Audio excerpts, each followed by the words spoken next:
Danes v Pomurskem dnevniku sprostitev gibanja med regijami. 30. obletnica sprejema zakona. Mura pred tekmo. Potopisni filmi. Vreme. Jutri bo pretežno oblačno.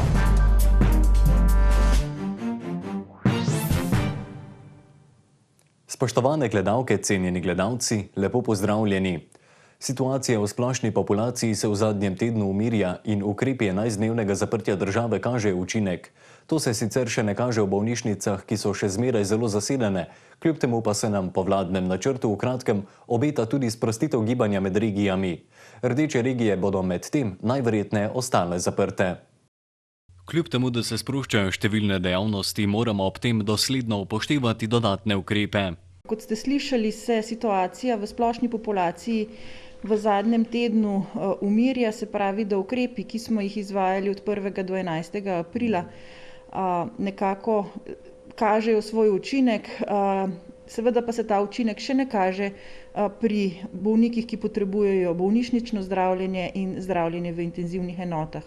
Tukaj so bolniške postelje zelo zasedene in preko vikenda je bilo potrebnega kar nekaj usklajevanja, da smo uspeli vse bolnike, ki so potrebovali takšno ali drugačno namestitev v bolnišnicah, tudi ustrezno oskrbeti in jim nuditi vso oskrbo. Zato bi želela še enkrat opozoriti na nekaj stvari, ki jih lahko vsi naredimo, da ohranimo ugodne trende zniževanja okužb v populaciji in seveda s tem tudi pritiska na bolnišnice.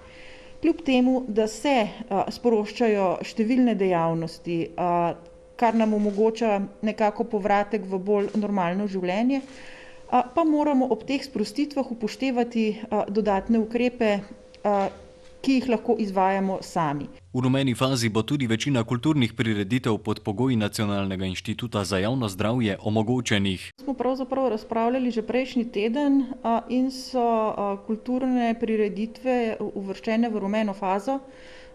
Se pravi, se bo v rumeni fazi bo omogočeno izvajanje večine kulturnih prireditev pod pogoji, ki jih predpisuje NIJZ. Slišali pa smo tudi kaj več o cepljenju maturantov.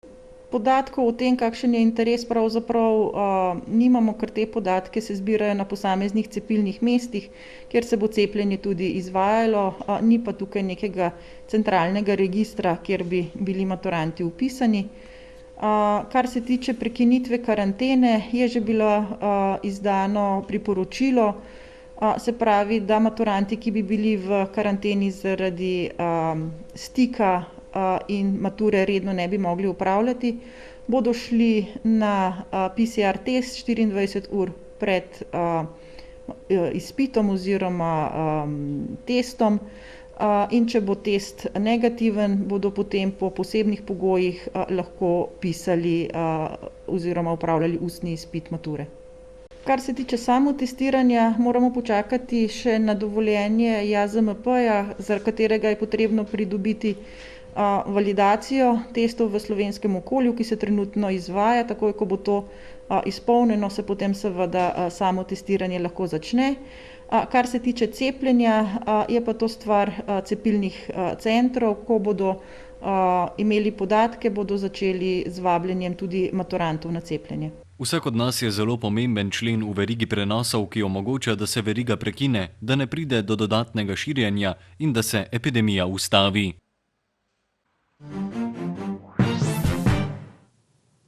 Pred 30 leti je Slovenija dobila svoj prvi zakon o vojaški dolžnosti, ki je v takratni Evropi uveljavljal najkrajši vojaški rok z možnostjo nadomestne civilne službe in usposabljanjem, ki je bilo po takratnih izračunih 3-krat cenejše na vojaka kot tisto, kar smo plačevali Jugoslovanski ljudski armadi. Na slovesnosti je nekaj besed spregovoril tudi predsednik vlade Janez Janša.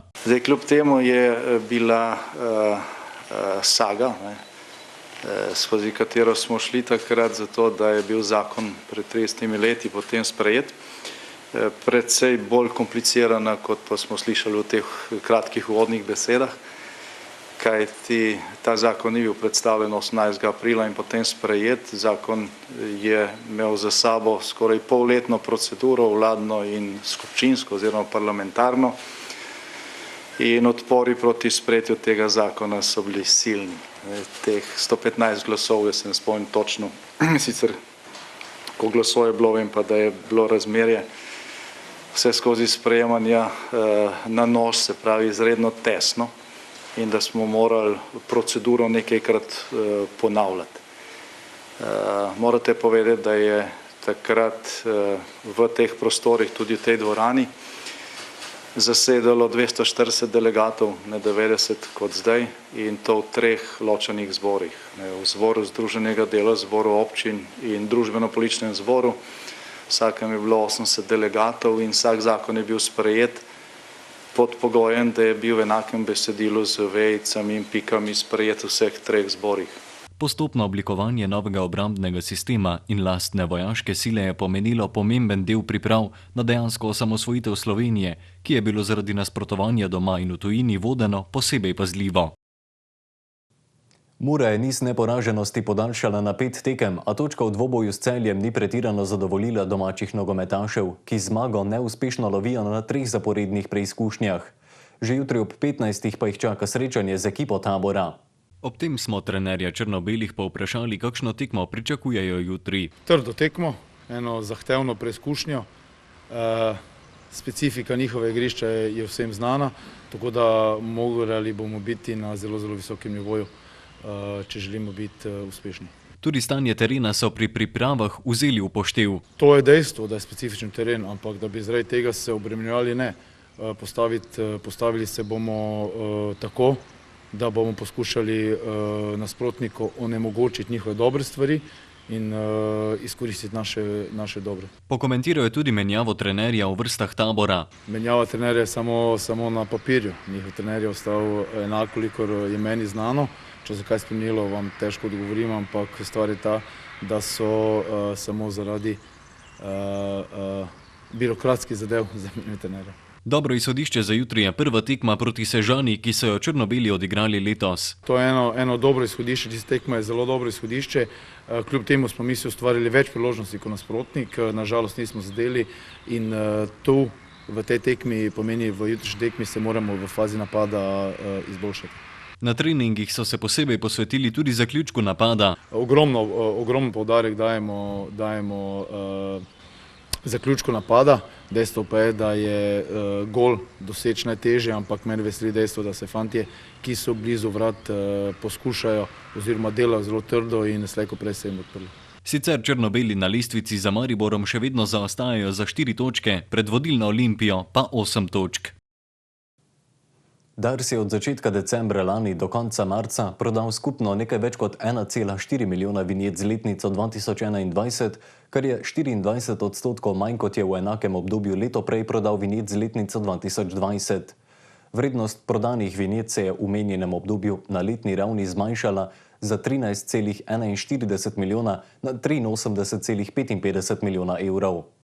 V 4 mesecih so prodali 763.383 letnih vinjet, kar je 11% manj kot so v primerljivem obdobju prodali letnih vinjet z letnico 2020. Pri tem je prodaja letnih vinjet za cestninski razred 2A padla za 12%, vinjet za razred 2B pa je narasla za odstotek več kot v lanskem primerljivem obdobju. Prodaja mesečnih vinjet je upadla za 32%, pri čemer se je za 33% znižala prodaja vinjet za osebna vozila, za 11% pa je bila manjša prodaja vinjet za kombije. Tudi prodaja tedenskih vinjet je v primerjavi z enakim lanskim obdobjem upadla in sicer za 36%. Pri tem je prodaja vinjet za osebna vozila upadla za 39%, prodaja vinjet za kombije za 3%, prodaja vinjet za motorna kolesa pa za 22%. Nižjo prodajo vinjet na Darsu pripisujejo pandemiji COVID-19 in z njo povezanimi ukrepi. V današnji oddaji iz našega studia bomo gostili slovenskega fotografa, planinca, dekoraterja in snemalca Lada Klar. Njegove potopisne filme bomo predvajali tudi na televiziji Ideja, ogledali pa si jih boste lahko vsak petek ob 18:30 in 20:15. Lado Klar je prepotoval že cel svet, med drugim je obiskal tudi Himalaje, kjer se nahajajo najvišji vrhovi na svetu. O svojih izkušnjah pa je povedal. Jaz sem bil takrat, sem se odločil, da grem v Himalajo, sem pozvedoval pri planinskih, alpinističnih prijateljih in sem potem spoznal prijatelja iz Maribora, ki je tudi alpinist, gorski reševalec in z manjšo skupino, 5-7 nas je bilo, smo se odpravili v Himalajo. V Himalaji je v bližini Mount Everesta en vrh Kalapatar, ki je visok 5550 metrov. To je v glavnem za trekkingaše pripravljeno, nekje primerna višina. In sem se potem jaz odpravil s to skupino. Uspelo nam je priti brez težav. Dobro, tiste glavo boli, to te spremlja. Nič hudega se ni zgodilo, da bi kdo se kaj ponesrečil ali kaj. Videli pa smo druge nesreče tudi, ko so helikopterji reševali, ampak to iz večjih ekstremnih višin se lahko zgodi. Pa še to, da povem, moj višinski rekord je 6500 metrov, to brez kisika sem prišel, to je pa vrh Aconcagua, ki je najvišji vrh obeh Amerik. Ne zamudite zanimivih potopisnih filmov na televiziji Ideja vsak petek ob 18:30 in 20:15 minut. Vreme. Jutri bo sprva jasno, popoldne pretežno oblačno, več pa v vremenski napovedi. Danes smo imeli deževen dan s temperaturami okrog 10 stopinj Celzija. Opoldne smo v Krajnskem parku Goričko namerili 8 stopinj, v Radencih 10, v Murski Soboti in Lendavi pa 11 stopinj Celzija.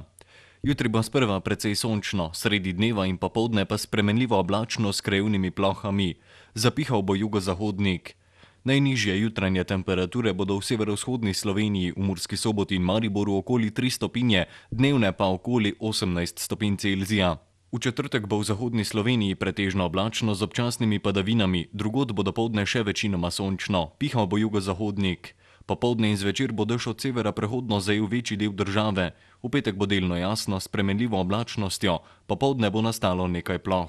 Temperature v naših krajih se bodo zjutraj gibale od 3 do 5 stopinj, dnevne pa od 16 do 19 stopinj Celzija. Toliko smo vam imeli povedati v današnjem Pomurskem dnevniku, več informacij pa najdete na naši spletni strani. Ostanite v naši družbi in nasvidenje do prihodnjič.